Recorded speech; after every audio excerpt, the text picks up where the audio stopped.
Voilà ce qu'il reste du principal centre de santé de la région. Le bâtiment a été détruit dans la nuit par une frappe israélienne. Le bilan est lourd. Plus d'une dizaine de personnes ont perdu la vie, dont les membres de l'équipe médicale.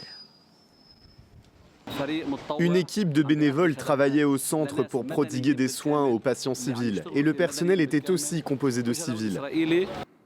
Situé dans la ville de Borj Kalaouye, dans le sud du Liban, ce centre de soins était très mobilisé depuis bientôt 2 semaines de guerre entre Israël et le Hezbollah.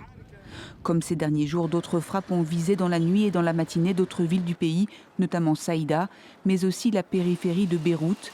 Cet immeuble du nord de la capitale a été une nouvelle fois ciblé et les habitants du quartier de nouveau surpris dans leur sommeil. Nous dormions ici quand nous avons entendu un bruit assourdissant, mais je ne savais pas d'où il venait. J'ai cru que c'était dans la banlieue sud de Beyrouth tellement le bruit était fort. Dans le sud de la capitale aussi, bastion du Hezbollah, les frappes n'ont pas cessé. L'armée israélienne indique cibler les infrastructures du groupe armé chiite allié de Téhéran.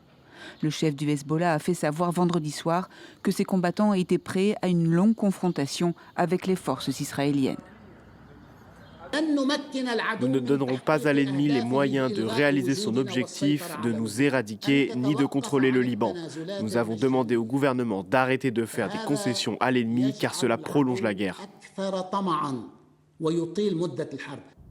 Le Hezbollah, soutenu par l'Iran, est entré en guerre le 2 mars en tirant des roquettes sur le sol israélien, provoquant une campagne de bombardement en représailles menée par Israël au Liban.